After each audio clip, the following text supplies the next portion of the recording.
Bonjour à toutes, bonjour à tous. Nous sommes ici en direct du ministère de la Justice avec le garde, C'est un commentateur sportif. le garde, le garde des Sceaux qui nous fait l'honneur de sa présence pour ces rencontres avec.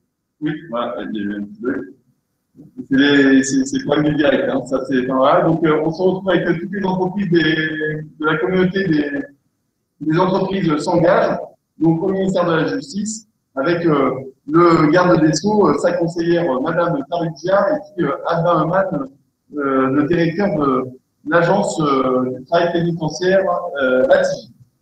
Voilà. Et donc, cette session d'une petite heure est consacrée sur l'engagement des entreprises pour le travail pénitentiaire, pour l'engagement des entreprises sur l'enjeu de l'insertion des personnes sous main de justice, des personnes qui sont en détention ou qui sortent d'une détention, qui est un combat, un enjeu qui nous est particulièrement cher et que le garde des Sceaux va nous rappeler dans ces grands enjeux et puis dans toutes les perspectives qui sont en train de se dresser là-dessus. Vous êtes très nombreux ce soir à avoir répondu. Les clubs départementaux des 92 départements de France sont représentés. Beaucoup de grandes entreprises. Je tiens à saluer le dirigeant Stéphane Roussel de Vivendi, très impliqué dans le club national, Sylvie Giano, la PDG de Dalkia, il y a aussi Microsoft, LinkedIn, Eiffage, Bouygues, Webhelp, Capgemini. Je vais faire des jaloux, vous êtes plus de 200 et ça peut apporter de la force pour pouvoir nous mobiliser sur cet enjeu crucial de l'inclusion et de l'insertion des personnes sous main de justice. Pour ceux qui le souhaitent, vous avez la possibilité de poser vos questions et donc aux gardes des Sceaux ou aux personnes ici présentes sur si les interventions appellent des questions de votre part, qu'on relèvera évidemment aux gardes des Sceaux. Donc ça, c'est sur l'onglet questions. Et puis, si vous avez des difficultés sur le fonctionnement de cette visioconférence, n'hésitez pas à faire vos interpellations sur le chat. Voilà, et maintenant, sans plus attendre, j'ai l'honneur de passer la parole à Monsieur Éric Dupond-Moretti, garde des Sceaux, pour cette introduction. Qui a évidemment l'immense plaisir de l'apprendre. Monsieur le Haut-Commissaire, cher Thibault, Mesdames, Messieurs, d'abord, je veux vous remercier, mais très chaleureusement, de votre présence ici. Nous sommes en distanciel, mais je m'entends, et vous aussi, par cette expression présence. Vous êtes plus de 200 entrepreneurs à être connectés. C'est vraiment un immense plaisir pour moi qu'on puisse échanger autour des questions du travail et de l'insertion professionnelle des personnes placées sous main de justice. Je veux évidemment te remercier, Thibault, de m'avoir proposé ce que je considère être un moment privilégié avec les membres du réseau Les entreprises s'engagent. Je l'ai dit très souvent depuis que je suis arrivé à la chancellerie, la détention de délinquants dangereux est évidemment indispensable pour assurer la sécurité de nos concitoyens. Mais incarcérer sans préparer la sortie n'a que des effets contre-productifs. Créer les conditions de la réinsertion est donc absolument primordial pour éviter la récidive. Et c'est en préparant efficacement le retour dans la société des personnes condamnées à une peine privative de liberté et plus largement des auteurs d'infractions que nous assurerons au mieux la sécurité de tous. Et cette réinsertion, elle commence bien sûr par le travail, facteur essentiel de resocialisation. J'en suis convaincu, l'insertion professionnelle est l'un des leviers majeurs de lutte contre la récidive. Or, les activités à caractère professionnel restent à un niveau insuffisant dans le système carcéral français. La formation professionnelle ne bénéficie qu'à 14% environ des personnes incarcérées, alors même que nous savons bien qu'elles présentent globalement un déficit important de qualification.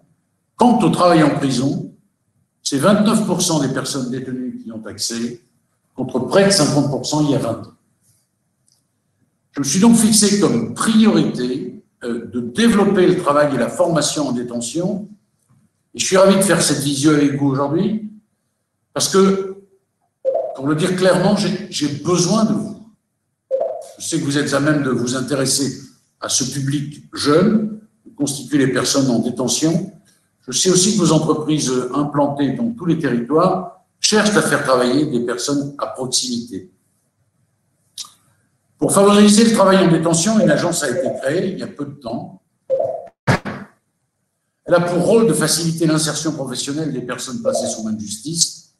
Cette agence m'est rattachée, elle travaille de concert avec le Haut-Commissaire à l'emploi et à l'engagement des entreprises, notamment en construisant un parcours d'emploi en prison adapté bien sûr au profil de la personne, garantissant l'acquisition de compétences et l'ouverture de droits sociaux utiles au moment de la libération. Je l'ai dit, le travail en détention est une priorité de mon action. C'est pourquoi dans mon projet de loi pour la confiance dans l'institution judiciaire, qui a été voté en première lecture à l'Assemblée nationale, j'ai choisi de créer un véritable statut de la personne détenue au travail. Cette importante réforme vise à rapprocher les conditions de travail des personnes détenues de ce qu'elles connaîtront à leur libération, tout en prenant en compte, bien sûr, les contraintes inhérentes à la détention elle-même. Par ailleurs, j'ai souhaité que des droits sociaux supplémentaires soient attachés au service au travail pénitentiaire afin de valoriser les efforts réels d'insertion engagés par les détenus.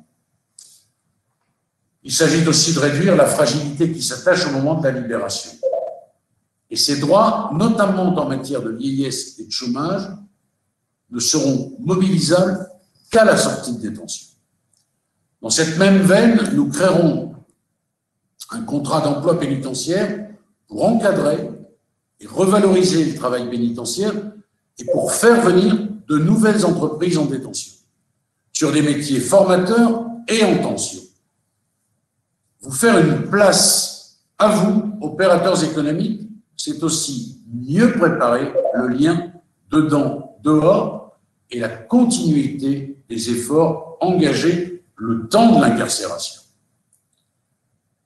J'ai entrepris pour ce faire avec ma collègue Elisabeth Borne, ministre en charge du travail et de l'insertion, une mobilisation des entreprises pour les inciter à s'implanter en prison, les convaincre des avantages du travail pénitentiaire et du gisement de main-d'œuvre dont elles peuvent ainsi disposer en sortie de détention. Nous nous sommes fixés un objectif ambitieux, retrouver dans les 2 ans le niveau d'activité professionnelle en détention équivalent à ce qu'il était au début des années 2000, soit plus de 50% des personnes incarcérées. J'ai rencontré il y a quelques mois déjà les syndicats de patronat et j'ai le plaisir de vous rencontrer aujourd'hui. Je l'ai dit et je vous le répète, j'ai besoin de vous. Vous avez la possibilité de recruter près de votre entreprise, dans vos territoires, des personnes à qui vous donnerez une seconde chance et la chance d'une seconde vie. J'en appelle à votre mobilisation. Pour aider à venir les entreprises dans nos prisons, nous avons mis en place plusieurs dispositifs. Nous avons créé en détention des structures d'insertion par l'activité économique, qui répondent aux 12 acronymes d'IAE. Ces dernières sont particulièrement adaptées à la prise en charge d'un public éloigné de l'emploi. J'ai initié un tour de France de l'IAE, notamment avec la ministre à l'insertion Brigitte Klinkert, et de nombreux contacts ont d'ores et déjà été noués. Je suis fier de voir qu'une dynamique a été lancée et qu'une vingtaine de structures sur des métiers aussi variés que la boulangerie, la restauration collective, la réparation de cycles, la remasterisation d'ordinateurs portables seront en production dans nos prisons d'ici la fin de l'année.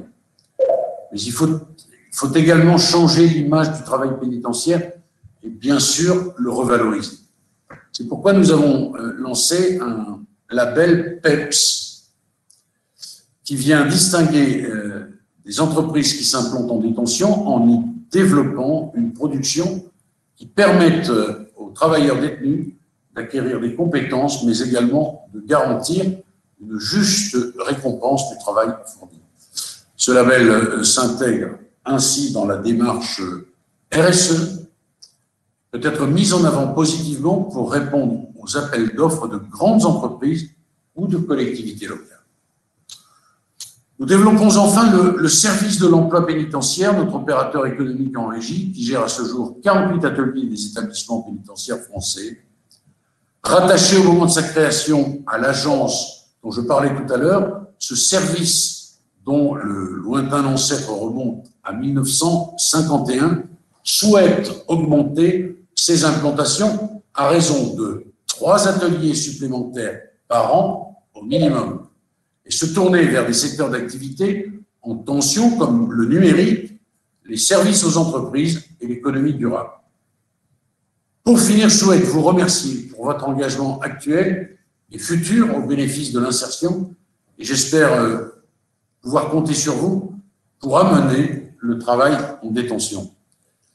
Je suis prêt bien sûr à répondre à toutes vos questions et je veux dès à présent passer la parole à Monsieur Albin Heumann qui va vous parler des modalités du travail pénitentiaire. Merci pour votre attention. Merci, Monsieur le Ministre. Le travail en détention, effectivement, dont vous avez rappelé les enjeux en matière de lutte contre la récidive, intéresse aujourd'hui environ... Est-ce qu'on entend, Monsieur Heumann? Ouais. Vérifiez quand même que... Voilà, on vous entend, mais comme ça, vous allez le voir. Petite adaptation technique pour que je puisse être à l'écran. Oui, comme je disais, le travail en détention, Monsieur le Ministre, dont vous avez rappelé à peu près tous les enjeux en matière de lutte contre la récidive, intéresse aujourd'hui environ 20 000 personnes.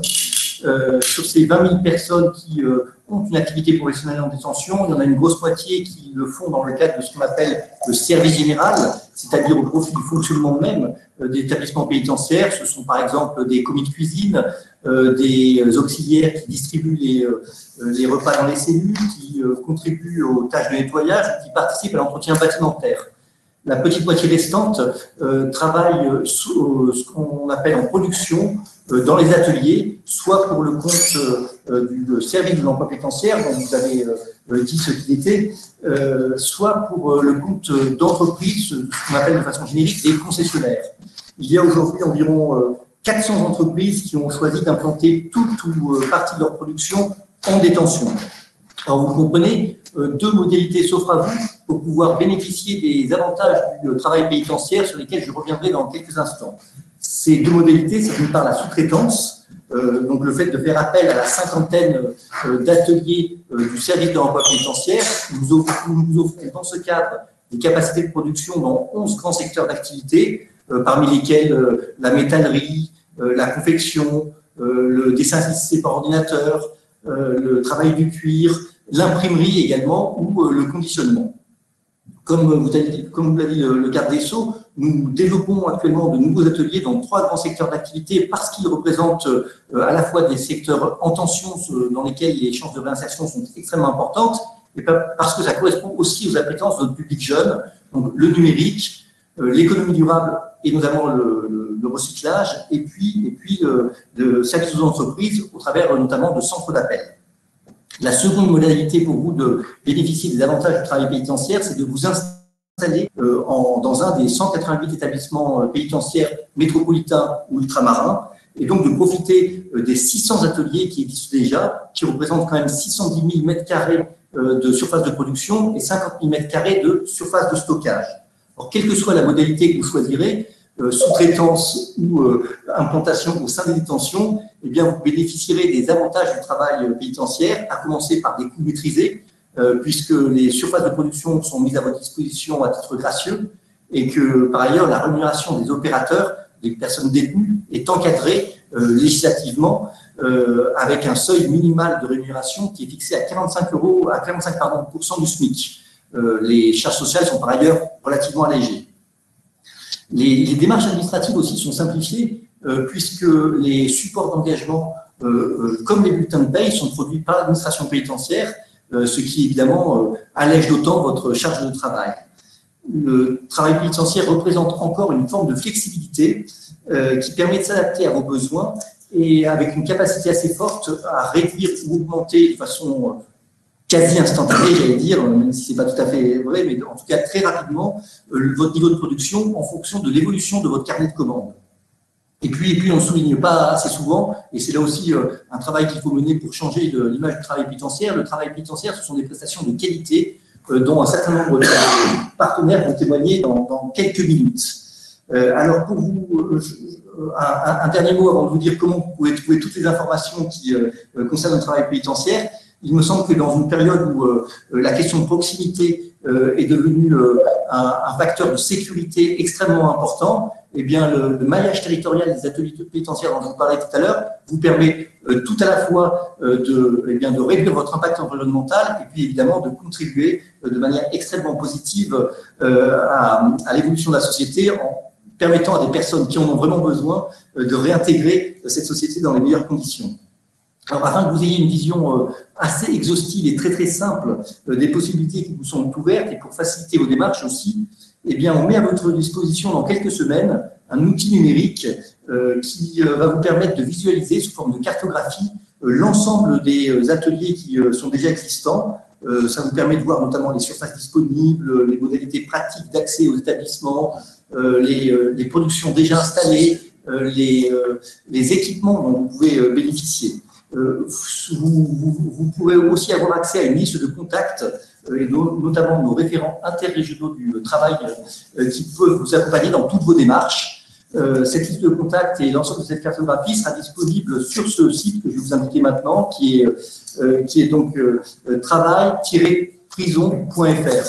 Sur ce site déjà existant, vous avez déjà beaucoup d'informations, la cartographie encore une fois dans quelques semaines, mais toutes les informations, les contacts, la manière dont vous pouvez procéder pour avoir accès au travail pénitentiaire se trouvent déjà sur ce site. Merci beaucoup Albin. On vous a mis dans le chat évidemment l'adresse dans laquelle vous pourrez trouver toutes les informations pratiques pour passer à l'action. Et puis, évidemment, pour toutes les personnes intéressées, sachez que les équipes de la TIGIP vous recontacteront pour vous accompagner pas à pas sur le passage à l'action. Je vois qu'il y a déjà un certain nombre de questions qui arrivent très concrètes sur comment on recrute, quels sont les avantages, etc. On y reviendra tout à l'heure. Peut-être pour donner déjà de l'illustration à ce qui vient d'être dit, vous savez, les entreprises s'engagent. On s'appuie sur l'engagement d'entreprises qui font déjà des choses pour pouvoir inspirer et donner des clés à celles qui réfléchissent à s'engager. Et donc, on voulait donner la parole pour commencer à Pierre Guillet, qui est le PDG de l'entreprise Ession, qui est une entreprise spécialisée dans la production de détecteurs de gaz et qui travaille a déjà un partenariat, justement, comme l'expliquait le directeur de la TIGIP, de production dans la centrale de Poissy. Donc, peut-être s'il peut arriver à l'écran pour nous partager son témoignage d'une expérience d'entrepreneur qui produit avec la prison, comment ça se passe, les difficultés, les bonheurs et les encouragements ou les bons conseils pour tous les chefs d'entreprise qui vous écoutent. Oui, bonsoir, Pierre Guillet. Dirige Ession, une entreprise de personnes basée dans les Yvelines. Et on a deux activités principales. On développe des solutions technologiques pour simplifier le fonctionnement des espaces de stationnement. Et une autre activité, effectivement, comme vous l'avez rappelé, qui est des solutions technologiques pour mettre en sécurité les chaufferies dans les bâtiments tertiaires. Et donc, on a eu l'idée, suite à une rencontre d'un autre chef d'entreprise, d'ouvrir il y a 2 ans un atelier dans la maison centrale de Poissy, qui est juste à côté de là où nous sommes. Et on a confié, en fait, dans cet atelier, la fabrication de centrales de détection de fuite de gaz. Alors, la particularité de notre intervention ou de notre atelier à Poissy, c'est de relever plusieurs défis. Le premier défi, c'est que nos produits sont complexes. Ce sont des centrales donc qui mettent en œuvre à la fois de l'électronique, un petit peu de programmation, et donc c'est un organe de sécurité en fait dans un bâtiment tertiaire. Donc il a fallu recruter des collaborateurs au sein de la maison centrale. Donc il a fallu les choisir. Ils n'ont pas forcément de compétences pour ce type de métier. Donc le recrutement s'est fait comme on le fait pour un collaborateur traditionnel, si ce n'est qu'ils ont souvent peu de qualifications en lien avec notre métier. Donc, eh bien, on a tout simplement recruté la personne qui avait l'œil qui brille quand on lui a parlé de notre métier. Et donc, aujourd'hui, on confie le câblage de nos circuits imprimés, donc c'est de la soudure, câblage de composants électroniques, l'intégration de ces circuits électroniques dans une centrale, l'étiquetage et après le test de la centrale. Donc c'est une activité complète. Et ce qui est important à mes yeux, c'est que non seulement on va occuper les mains de la personne, mais on va aussi occuper son esprit, parce qu'ils vont rencontrer plein de difficultés techniques. Nous serons présents une demi-journée dans la semaine pour répondre à leurs questions, mais dans l'intervalle, ils se débrouillent tout seuls. Et ça les fait réfléchir, donc ça les fait progresser, puisque c'était une des questions de l'un de nos deux collaborateurs, c'était quels sont les objectifs, quels objectifs vous me fixez? Et à ce moment-là, je lui ai dit, bah, écoutez, moi c'est simple, je vous donne aucun objectif de volume, aucun objectif de qualité. Moi, mon objectif, c'est que vous progressiez tous les jours. Et donc, ça a détendu l'atmosphère parce qu'en fait, il faut acquérir la compétence et ça prend du temps. Donc, on les a formés, on a pris notre temps. Et aujourd'hui, donc, nous avons deux collaborateurs qui sont très heureux, qui se complètent l'un l'autre, qui se contrôlent aussi l'un l'autre, puisque voilà, les sujets, enfin les projets sont complexes. Donc, ils ont besoin d'être à deux. Ça a été la deuxième étape, de recruter un deuxième collaborateur. Ce que je voulais aussi rajouter, c'est ce projet-là, il apporte un bénéfice pour notre propre entreprise parce qu'en fait, il embarque aussi nos collaborateurs en interne ou en externe par rapport à l'atelier, à la maison centrale. Parce que, en fait, si au départ, il y avait un peu de défiance de la plupart des collaborateurs, il n'y en avait que 3 ou 4 sur les 40 qui étaient vraiment motivés, eh bien, progressivement, on a senti l'état d'esprit des collaborateurs changer. Et s'il y avait 5 collaborateurs qui avaient voulu participer à la visite de la maison centrale au début du projet il y a 2 ans, il y a un petit mois, on a organisé une nouvelle visite de l'atelier et on avait 25 personnes. Et j'ai interpellé un jeune qui est un jeune développeur qu'on a recruté et je lui ai demandé s'il avait été à la prison. Il m'a dit oui, bien sûr. Et je lui ai dit alors, pourquoi vous avez décidé d'aller visiter notre atelier? Et il m'a dit tout simplement, bah, c'est nos collègues. Voilà. Donc, il y a eu une vraie appropriation de ce projet dans l'entreprise après avoir répondu aux questions, aux doutes qui s'étaient manifestés. Et ça, je pense que c'est important, c'est de prendre le temps d'expliquer les choses et de rendre légitime le projet. C'est parce que le chef d'entreprise a envie de le faire, souvent pour répondre à des convictions personnelles, que tout le monde est d'accord. Donc, il faut prendre le temps, répondre aux questions. On a fait témoigner la directrice de la prison dans notre établissement pour rassurer, pour répondre aux questions qui se posaient. Et là, on a senti que progressivement, il y avait un regard différent sur un monde inconnu de la plupart de nos collaborateurs. En fait, ils ne connaissent pas la prison, ils ne connaissent pas la détention, ils ne savent pas ce que c'est qu'un prisonnier et ils ont plein d'idées reçues. Donc voilà, donc ça, c'est une chose assez importante. Je voulais aussi rappeler la force du témoignage. Parce que si moi, j'ai décidé d'y aller, c'est parce qu'un autre chef d'entreprise m'en a parlé, tout simplement. Et j'en ai moi-même témoigné.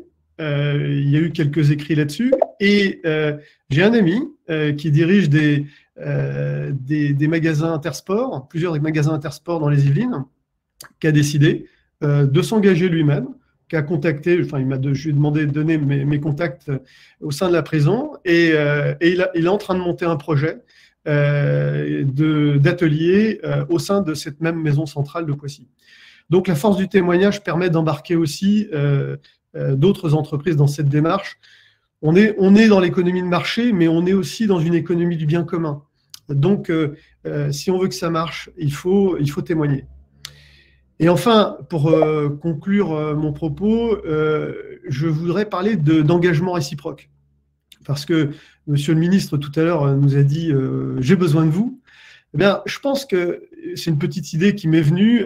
Ce qui pourrait être intéressant, c'est que le ministère de la Justice réfléchisse à éventuellement mettre en œuvre les produits fabriqués au sein des différentes prisons, quand il y a un besoin, évidemment, pour qu'on boucle la boucle. C'est-à-dire que, voilà, vous avez besoin de nous, on le fait parce qu'on pense que c'est bien, on ne fait pas ça pour avoir une performance immédiate.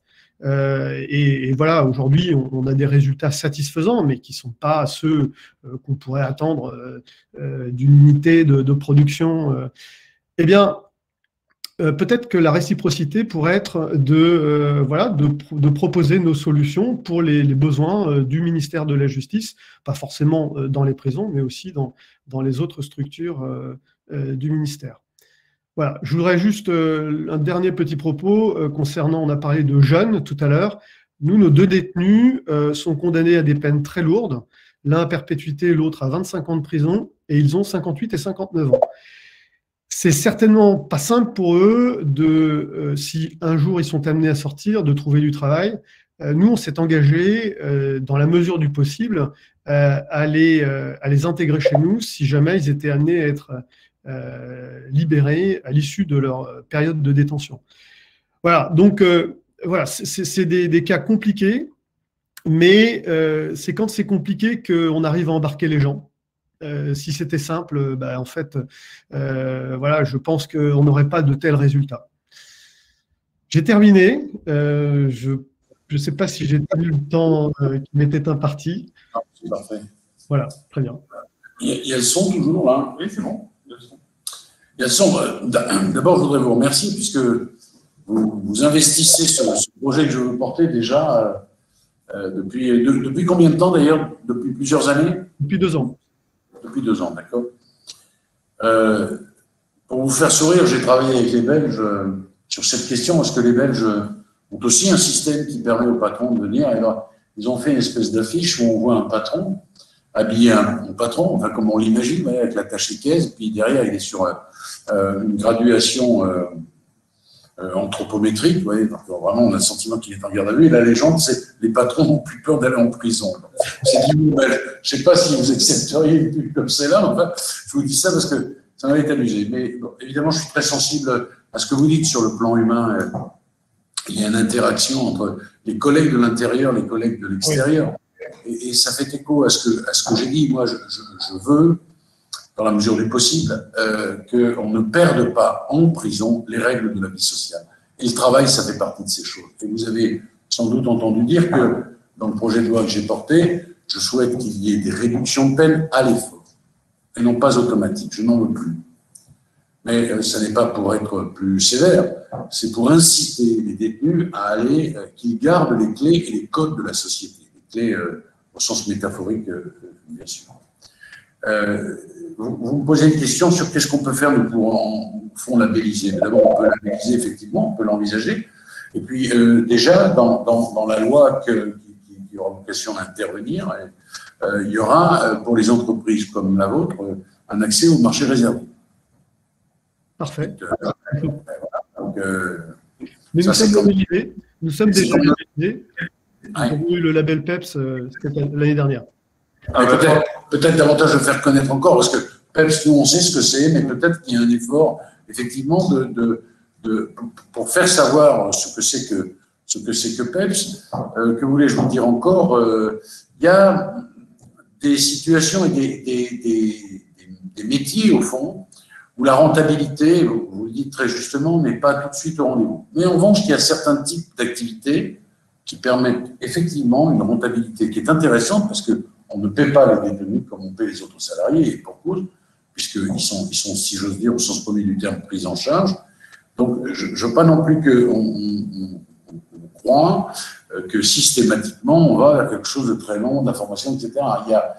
J'ai vu notamment à Erlangen, où il y a 70% de détenus qui travaillent en période Covid, des choses extraordinaires. C'est une entreprise allemande qui est venue là, une très grosse boîte. Il y a une part de philanthropie chez ce patron, comme chez vous tous, si vous êtes insensible à ces choses. Et il fait travailler des détenus en Allemagne et il fait travailler des détenus en Alsace. C'est quelque chose d'une haute technicité, ça marche plutôt bien, c'est plutôt bien fait, je suis plutôt content.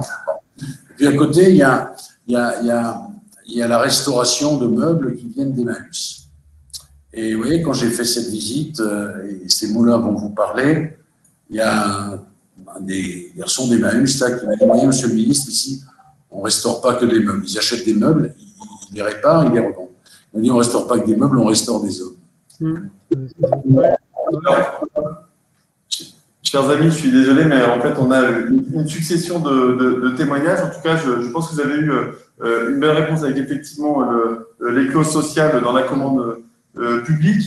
Ça me permet aussi de répondre à une question qui a été posée dans le chat. Un des autres avantages pour recruter, vous parlez des recrutements de vos personnes de 58-59 ans. On a mis en place, dans le cadre du partenariat avec le ministère du Travail, des contrats aidés, ce n'est pas des contrats initiative emploi, CIE, et qui vous permettent de recruter des personnes sortant de prison avec une prise en charge jusqu'à 47% du coût du SMIC sur la première année pour aider à faire ce passage-là. Donc voilà, ça c'est des choses vraiment très concrètes pour vous aider, vous encourager, vous accompagner dans vos démarches.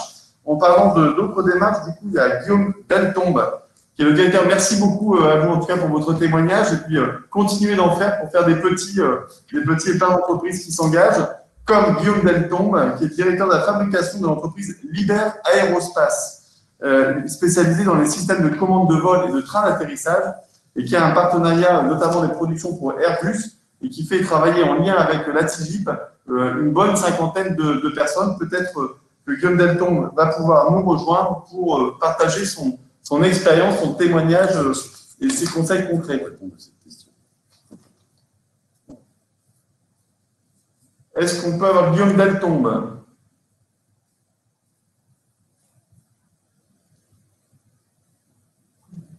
Alors, on nous dit dans l'oreillette qu'il arrive.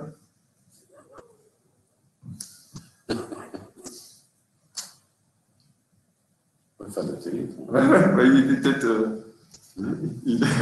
Il était peut-être avec Thomas Pesquet. Il arrive. Tu dis que c'est un incident totalement indépendant de notre volonté. C'est un incident totalement indépendant de notre volonté.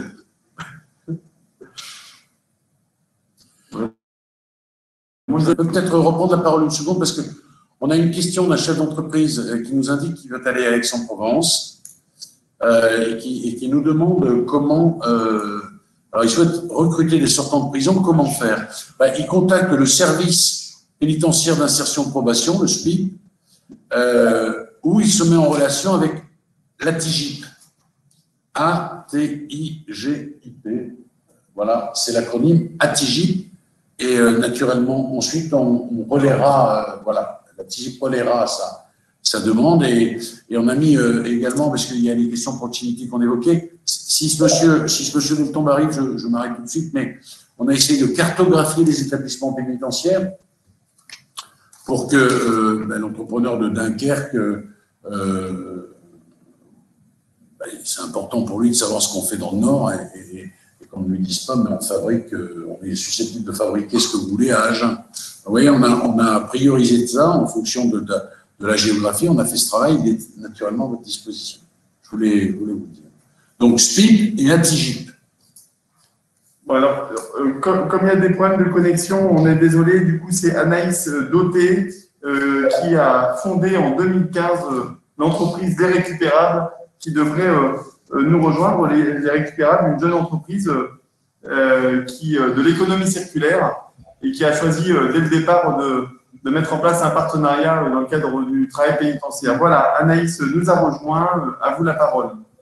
Bonsoir à tous, bonsoir Monsieur le Ministre. Écoutez, ravi d'être parmi vous pour vous exposer le principe de la marque. L'idée, ça a été de répondre à la dérive du textile en France et à l'effondrement de ce secteur que vous connaissez bien et ce depuis les années 80. Donc, j'ai travaillé longtemps dans les ressourceries, qui est un secteur d'activité dans le social également, qui fait un travail remarquable en insertion. Donc, j'étais déjà sensibilisée à ces aspects-là. Et c'est vrai que c'est une rencontre fortuite avec une cliente à la boutique qui m'a parlé donc, des ateliers en centre pénitentiaire. Donc la marque, pour y revenir dans les grandes lignes, c'est vraiment d'avoir un impact environnemental. On travaille sur le principe de l'upcycling avec des vêtements donc que je dessine et que je veux design et accessible. Et tout ce volet social est déjà assuré en partie par des associations qui ont monté des ateliers. Et j'avais effectivement l'envie, voire, vous parliez tout à l'heure d'accessibilité à ces centres qui forment des co-détenus. Et puis, l'occasion s'est présentée à nous. J'ai eu la chance ensuite de rencontrer le directeur adjoint, M. Gabriel Barès. On a mis quelques mois à mettre cela en place, à s'apprivoiser les uns les autres, à comprendre bien les enjeux. Et désormais, je peux dire que ça fait 1 an et demi que nous travaillons avec le centre pénitentiaire de Val-de-Reuil. Qui nous accompagne. Ça s'est fait de façon progressive au début avec des vêtements assez simples, et puis on monte en complexité au fur et à mesure que les co-détenus viennent prendre aussi leur marque et monter en compétences. Donc c'est un travail du quotidien. On est extrêmement ravis de la relation professionnelle et aussi de sentir, je dirais, utile et de pouvoir participer sur le plan d'insertion. Pour vous donner quelques chiffres, l'année dernière, c'était 300 pièces réalisées, donc avec une année un petit peu particulière. Cette année, en ce moment, c'est 450 pièces et on va passer à 600 pièces. Pour nous, c'est beaucoup. On est une jeune PME. Donc voilà, on est plutôt très enthousiaste. C'est un sujet qu'on défend, notamment sur les valeurs donc de l'inclusion, de la deuxième chance. Voilà, les parcours ne sont jamais évidents, et si on peut se trouver sur la route et encourager et valoriser le travail et le savoir-faire de ces hommes, ce sont des hommes et non des femmes comme il était prévu au départ, mais c'est tout aussi intéressant. Et bien, on en est très fiers. On l'a communiqué sur nos réseaux, Instagram et sur notre newsletter, où on a une communauté qui est plutôt très engagée et qui a accueilli l'initiative à bras ouverts. Donc, c'est un échange gagnant-gagnant et on est ravis de pouvoir y participer. Merci beaucoup pour ce témoignage. Donc, dans le précédent témoignage, c'était finalement la fierté d'appartenance, la mobilisation des collaborateurs. Ici, vous pointez aussi un autre aspect qui est l'image de marque, finalement, que cela peut apporter de positif. Là où parfois on peut imaginer que ça peut être mal perçu, eh bien non, les clients intègrent ça vraiment dans la responsabilité sociale de l'entreprise, et c'est une très bonne chose. On me dit que pour changer encore d'univers, vous voyez vraiment toutes les sortes d'entreprises, petites, grandes, industrielles ou de services, peuvent collaborer dans le travail en prison. Et Guillaume Deltombe, pour parler d'industrie, donc un gros projet industriel avec le travail en prison, peut-être va pouvoir nous rejoindre cette fois-ci. Voilà, Guillaume Deltombe, donc on rappelle un directeur de la fabrication de l'entreprise Liber Aérospace. Bonjour, monsieur Deltombe. Bonjour, merci de m'avoir invité pour ce webinaire. Donc, très heureux d'intervenir pour vous parler de notre atelier Liber qui est hébergé au centre de détention de Muret en Haute-Garonne. Alors, 2 mots sur l'entreprise Liber Aerospace. C'est une entreprise qui est rattachée à la division aéronautique du groupe Liber, qui est connue pour les engins de construction et pour les équipements de réfrigération. Alors, Liber Aerospace Toulouse, c'est une entreprise qui est spécialisée dans les systèmes d'air aéronautique pour les constructeurs aéronautiques et pour les compagnies aériennes. C'est 1500 salariés sur 2 sites, à Toulouse en Haute-Garonne et Campsas dans le Tarn-et-Garonne. Et la fabrication y occupe une place importante avec 400 personnes sur les 2 sites. Et donc, rattaché au département fabrication, nous avons une activité qui est hébergée au centre de détention de Muret, qui s'étend sur 1600 m² en 2 ateliers. Et Liber a employé jusqu'à 60 détenus en 2019. Les métiers présents sur Muret sont des métiers de l'usinage sur machine à commande numérique, fraisage, tournage, perçage. Nous avons des métiers de montage et d'essai d'équipements complets qui sont avionnables. Nous avons des métiers d'ajustage, de polissage et de finition. L'activité dans cet environnement repose sur 3 éléments importants et structurants qui permettent un cadre de travail respectueux et donc qui garantissent les exigences de qualité aéronautique des produits fabriqués, puisque nous avons des exigences de qualité très importantes. Le premier élément, on offre un cadre de travail qui est tout à fait équivalent à celui des ateliers de Toulouse et de Kansas. Les ateliers bénéficient d'une installation exactement sur les mêmes standards que dans nos autres ateliers. Les métiers présents sur ces ateliers sont des métiers qui sont présents également dans les ateliers de fabrication de Kansas et de Toulouse. Alors, on propose des travaux légèrement plus simples, évidemment un peu plus simples que dans les autres ateliers, mais ce sont des activités, parce que les détenus ne sont pas des professionnels à la base, mais ce sont des activités qui sont présentes. C'est les mêmes documents de travail, c'est les mêmes applications informatiques et c'est les mêmes supports apportés par les services maintenance, qualité et méthode. Le deuxième élément très important pour ces ateliers, c'est qu'on a un encadrement qui est très impliqué, très orienté vers la formation. En ce qui nous concerne, ce sont 5 référents techniques, Liber, qui connaissent très bien les métiers puisqu'ils ont exercé eux-mêmes ces métiers dans les activités de fabrication avant. Et donc, ils investissent évidemment une part de leur temps qui est très important dans la formation et dans le suivi des gens au quotidien. Et le troisième élément qui est très structurant pour nous, c'est qu'on a une très bonne coordination avec l'administration pénitentiaire, une bonne coordination sur les profils qui sont recrutés en fonction des métiers, une bonne coordination sur le suivi des personnes dans l'activité de travail, mais également en dehors de l'activité de travail, parce qu'il y a une continuité entre les deux, hein, en dehors de l'activité de travail, évidemment suivie par l'administration. Et puis une coordination également sur l'organisation générale, et notamment dans les situations de crise telles qu'on l'a vécu. Voilà, alors notre conviction, notre motivation, c'est d'offrir un cadre de travail structuré, des métiers manuels qualifiés qui sont présents dans l'industrie. On est convaincu que cette démarche qui s'inscrit dans notre démarche sociétale contribue à la réinsertion des personnes dans la vie civile. Alors évidemment, il y a des échecs, hein, tout le monde n'arrive pas à s'adapter au cadre de travail, il y a des gens qui n'arrivent pas à s'adapter à nos ateliers, mais il y a beaucoup de gens qui réussissent, qui se forment, qui réalisent un travail de qualité. Et pour quelques-uns, nous avons pu proposer à leur sortie des CDI dans les ateliers de site de Toulouse et comme ça, c'est vraiment une réussite. Voilà, le mot de la fin, les ateliers Liber au centre de détention de Muret, c'est une réussite qui dure depuis 50 ans, depuis 1970, et nous espérons encore réussir dans les 50 prochaines années. Voilà. Je vous remercie pour votre attention.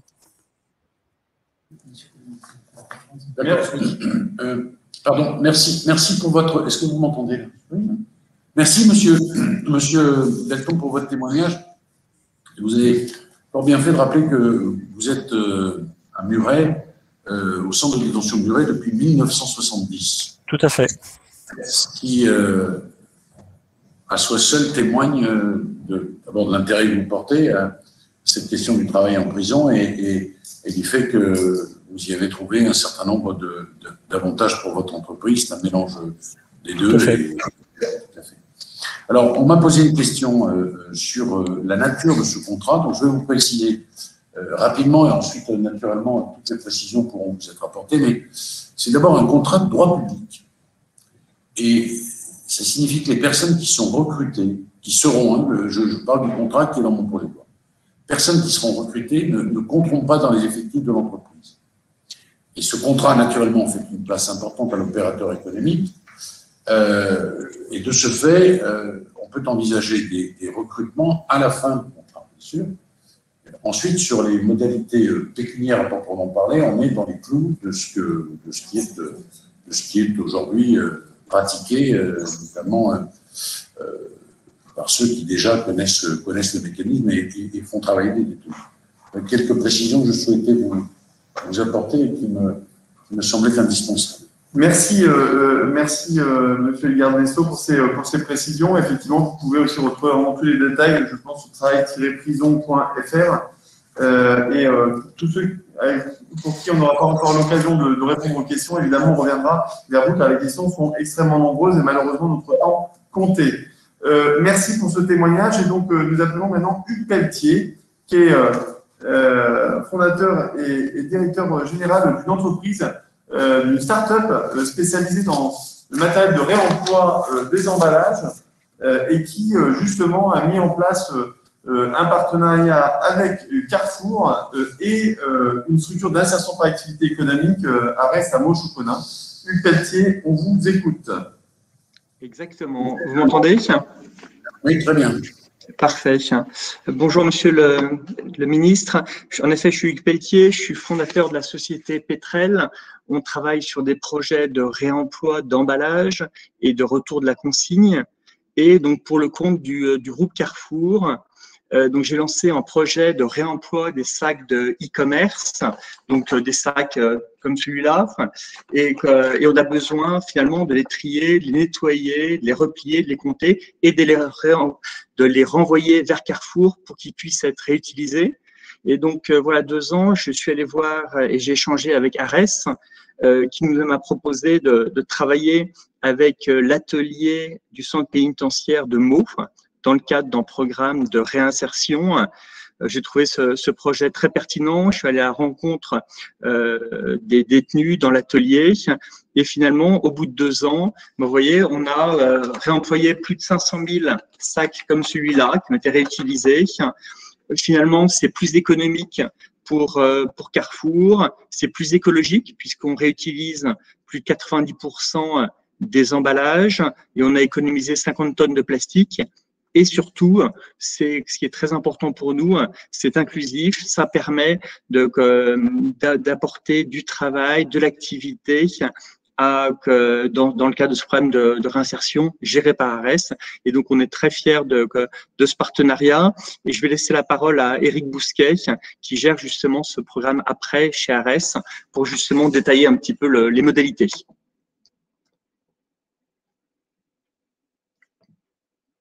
Est-ce que vous pouvez donner la parole à Éric Bousquet?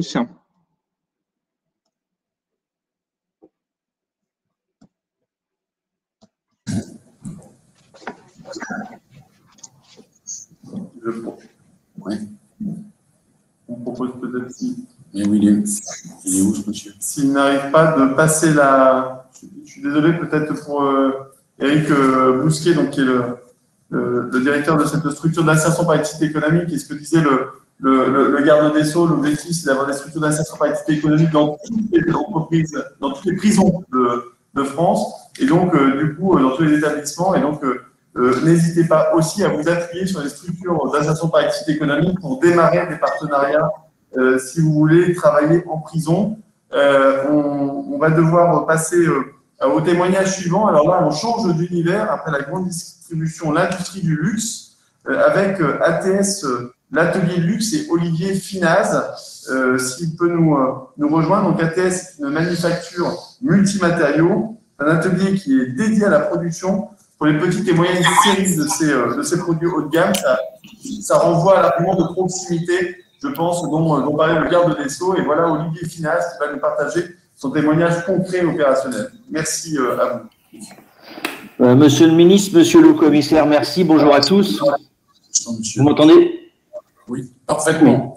Voilà, je veux juste témoigner d'un programme qu'on développe, qui est un programme expérimental d'insertion de jeunes en difficulté, programme qui est fait sous convention de partenariat avec la PJJ, la protection judiciaire de la jeunesse de l'Isère et des Deux-Savoie. Et nous avons été la première entreprise, petite PME, de ce programme à réussir l'insertion durable de jeunes ayant commis des actes de délinquance et qui sont sous main de justice. Insertion durable pour nous, ça veut dire plan de formation, intégration dans l'entreprise, puis CDD, puis CDI. Voilà, ça a réussi. Alors, ce programme s'appelle Ascension vers l'insertion parce que le programme consiste à partir 3 jours marcher en montagne avec 10 jeunes délinquants, 10 chefs d'entreprise, leurs éducateurs. C'est une aventure humaine extraordinaire qui permet une vraie rencontre avec ces jeunes. Parce que quand vous marchez en montagne avec eux, vous prenez le repas, vous couchez en refuge avec eux, vous arrivez à tisser des vraies relations et on arrive à les découvrir, les comprendre et même à les apprécier. Et c'est une occasion unique pour nous, chefs d'entreprise, de pouvoir leur parler du monde du travail, de leur faire comprendre qu'une insertion professionnelle, une formation est une chance unique pour eux de sortir de la délinquance et de devenir ainsi libres et indépendants. Et à l'issue de ces marches en montagne, les représentants des entreprises peuvent accueillir dans leur entreprise ces jeunes pour un programme de formation. Et mon témoignage aujourd'hui, c'est de dire que, faut dire la vérité, c'est pas facile. Ça demande beaucoup d'engagement, mais c'est possible, ça marche, et on a, nous, un taux de réussite de 80% des jeunes qu'on accueille, en tout cas dans mon entreprise, et on arrive à révéler à ces jeunes qu'ils sont doués notamment d'habilités manuelles. On les fait travailler dans un atelier où ils sont, ils peuvent découvrir qu'ils peuvent être vertueux. Bon, le premier jeune que j'ai pris dans ce programme, il avait été répertorié dans 35 cambriolages, donc effectivement, on savait qu'il était doué de ses mains, mais on l'a mis à sa disposition une formation qui pouvait faire qu'il soit doué dans une entreprise et non pas doué dans des cambriolages. Donc, c'était quand même un peu mieux et vertueux. Alors, ce programme consiste à s'occuper d'eux, leur donner confiance, leur donner surtout de l'espérance et un avenir, parce qu'un apprentissage d'un métier, ça permet de les faire grandir dans leur vie. Tous les jeunes, nous, qu'on récupère de la PJJ, ils ont 18 ans. C'est aussi un moyen de montrer que c'est le rôle des entreprises de tendre la main à des populations faibles et fragiles, en difficulté, et tendre la main à ces jeunes nous apporte aussi beaucoup à nous, entreprises. Tendre la main à ces jeunes, c'est aussi, ça nous apprend à donner, et donner aux autres, c'est donner à soi-même. Faire grandir ces jeunes, c'est aussi un moyen de nous faire grandir nous-mêmes dans les entreprises, dans notre management, dans les structures et la valeur de la solidarité de l'entreprise.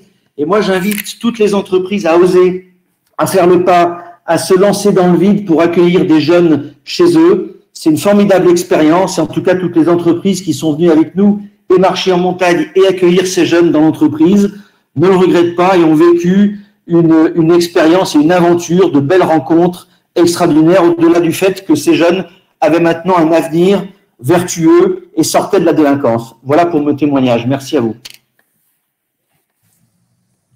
Vous avez tout dit, en réalité, ce qui me frappe d'ailleurs, c'est la façon dont vous parlez de la pudeur avec laquelle vous parlez des réussites que vous avez.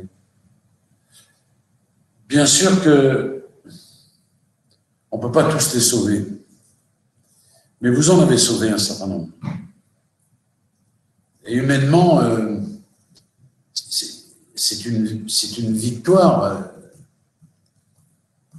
dont vous êtes les artisans. Entre une sortie de prison qu'on qualifie de sèche, c'est-à-dire sans suivi, et une sortie avec un suivi, les taux de récidive sont du simple au double. Voilà. Et quand je dis que, outre ce que l'on peut faire pour aider les détenus, il y a aussi ce que l'on apporte à toute la société, parce que quelqu'un qui ne récidive plus, évidemment, c'est presque tautologique de dire c'est un bénéfice net pour la société. Et puis, il y a aussi le travail en prison qui permet justement de ne pas trop s'éloigner de la réalité sociale. Et quand les codes sont maintenus, voilà, on en sauve un certain nombre. Donc, bravo pour cette marche. Pas certain que j'aurais pu être embauché chez vous, moi d'ailleurs, parce que la marche en montagne, ça ne sera pas une quand même, mais voilà. Bravo pour ça. Et puis oui, je le dis aux uns et aux autres, à ceux qui sont intervenus avant vous, M. Finaz, et à vous-même, je trouve qu'il y a une façon très pudique de présenter les choses, et voilà. Je voudrais rajouter juste une chose pour encourager des gens à partir dans cette aventure, c'est que finalement, ces jeunes nous apprennent des choses. Et ils nous apprennent deux choses fondamentales. La première, c'est de ne pas avoir de préjugés. Parce qu'ils n'en ont pas sur nous, le monde de l'entreprise. Ils ne nous connaissent pas, ils ne savent pas, ils n'ont pas de préjugés. Et c'est une bonne chose. Et la deuxième, dans nos entreprises, ça permet de nous faire l'exercice de savoir penser autrement. Et aujourd'hui, penser autrement est une valeur fondamentale du progrès d'une organisation, d'une entreprise, et fédère l'ensemble des énergies de l'entreprise. Enfin, le dernier point, c'est que pour la jeune génération qui vient dans nos entreprises, faire l'accueil comme ça, tendre la main à ces populations défavorisées, c'est donner du sens à l'action de l'entreprise, et les jeunes générations recherchent beaucoup à trouver et chercher du sens dans leur travail et dans les entreprises dans lesquelles ils travaillent. Merci beaucoup Olivier Finaz. Ouais, on aurait presque envie de vous applaudir. Peut-être pour un dernier témoignage, celui d'Élise Maury, qui est la directrice des ressources humaines du groupe Engie. Très engagée depuis de longues années dans le travail pénitentiaire, et qui a aussi un témoignage à nous partager de ses actions et des actions que conduit le groupe NJ, très présent dans l'insertion des jeunes, mais aussi dans l'inclusion des personnes sortant de prison. Bonsoir, Élise. Bonsoir, Thibault. Bonsoir, Monsieur le Ministre. Merci beaucoup de nous permettre de témoigner de notre engagement depuis plus de 30 ans. NJ est engagé depuis plus de 30 ans sur le sujet de l'accompagnement des personnes détenues. Et je voulais apporter peut-être un angle un peu différent ou complémentaire, en tout cas, à ce que j'ai entendu. Et on a eu des très beaux témoignages qui ont montré la diversité des activités qui peuvent être confiées dans des ateliers de travail.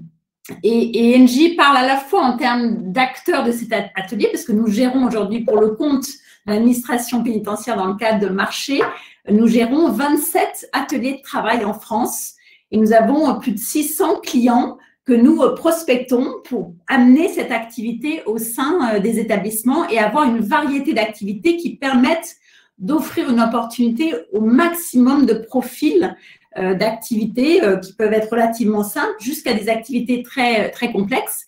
Et en même temps, NJ est aussi un client de ces activités. Et je me souviens d'une visite il y a 2 ans où je suis allée voir des activités de montage d'armoires électriques. Vous savez, NJ est un acteur dans le domaine de l'énergie et vraiment des activités de montage d'armoires électriques extrêmement complexes et avec une qualité de travail, mais qui était encadrée justement par nos collaborateurs, par des personnels NJ à travers notre filiale GEPSA.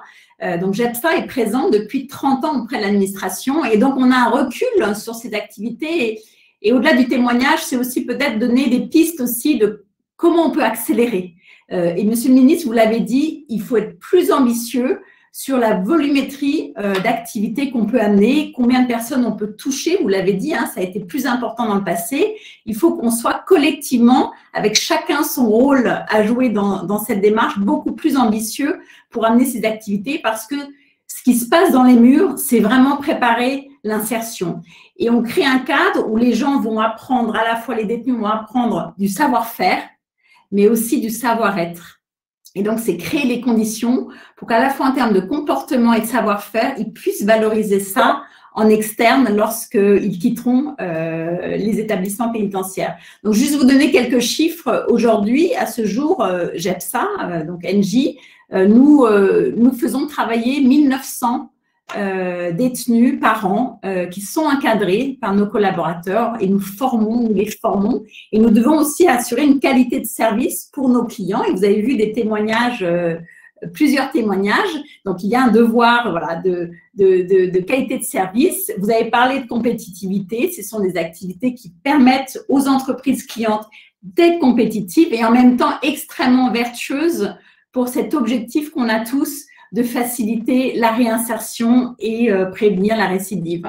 GEPSA est aussi présent sur la formation. Nous formons, nous avons formé en 2019 presque 500 000 heures de stagiaires où nous formons les personnes détenues à la gestion des espaces verts, à la manutention, aux activités de relations clients, au bâtiment, à l'électricité et en octroyant des titres professionnels et des certifications. Donc là aussi, c'est un engagement d'NJ auprès des personnes détenues pour les former, et à la fois dans un cadre d'une formation, mais aussi dans le cadre des activités pénitentiaires.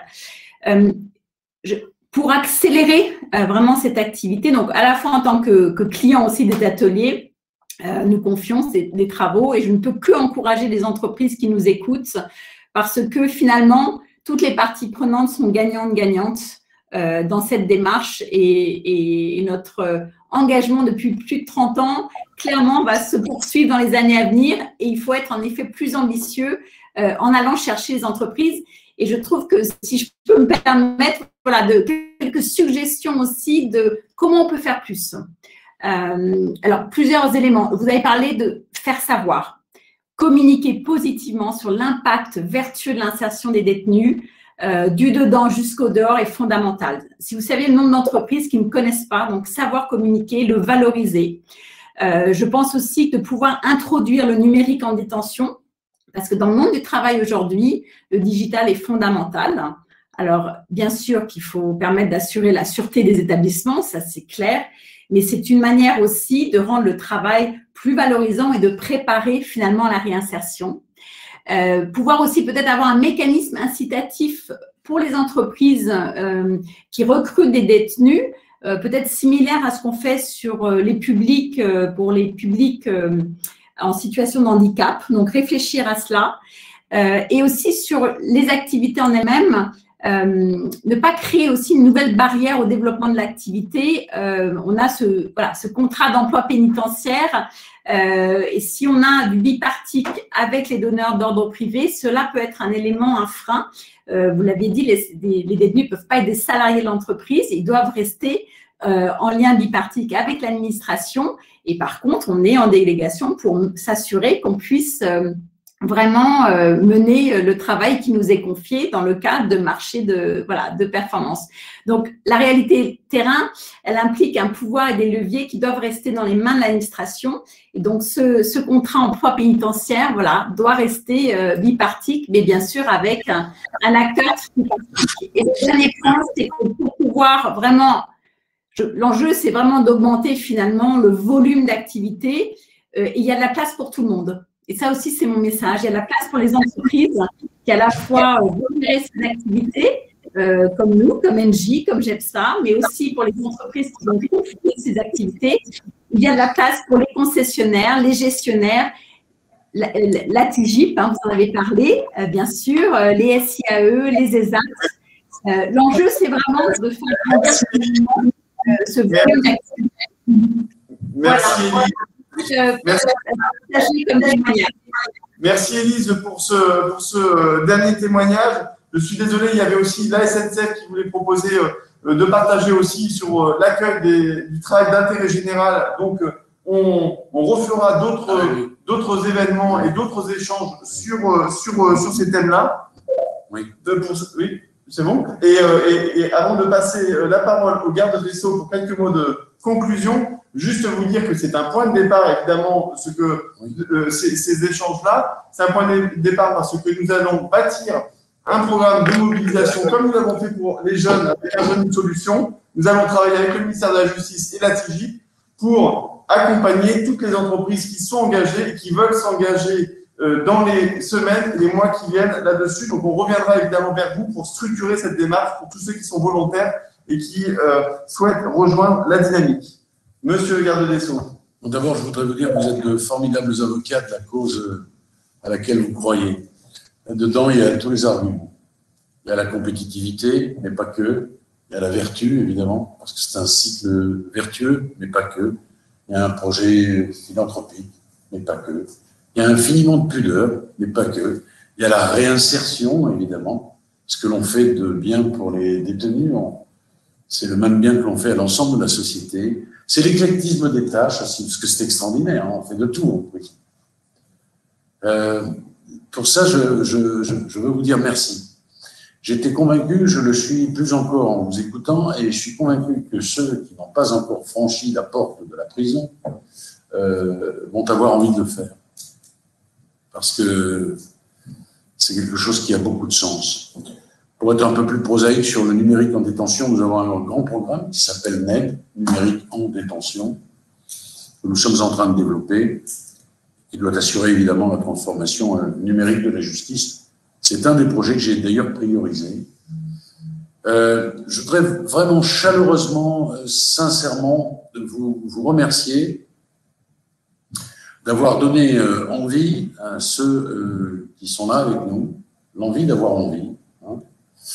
Et je suis convaincu qu'il faut d'abord concevoir en présentiel dès qu'on peut le faire, parce qu'en visio, c'est de la visio. Et vraiment, merci de me donner ce coup de main. Et moi, je vous donnerai aussi un coup de main. Je l'ai dit tout à l'heure, je parlais de marché réservé, mais pas que. Et je pense qu'ensemble, on peut faire quelque chose qui, au fond, va dans le bon sens. Voilà. Et c'est par ces mots-là que je souhaite conclure. Je suis navré pour la SNCF, que j'aime passionnément la SNCF et les trains, mais j'ai une obligation ministérielle qui est absolument impérieuse. Et nous nous reverrons bien sûr. Et Je souhaite que la DAP prenne contact avec la SNCF, mais je pense que c'est déjà fait, pour développer un certain nombre de ces choses. Vraiment, je vous présente toutes mes excuses. Je crois que c'est une dame qui devait s'exprimer pour la SNCF. Non, c'est un monsieur, bon, enfin, c'est pas grave. Que ce soit une dame ou un monsieur, je lui présente par avance, je lui présente mes excuses. Je vous souhaite une bonne soirée et merci encore parce que je pense qu'on a entre les mains un super projet et que nous allons le mener à bien et qu'on va retrouver les taux de tenue de travailleurs que nous avions autrefois. Merci infiniment. Merci infiniment.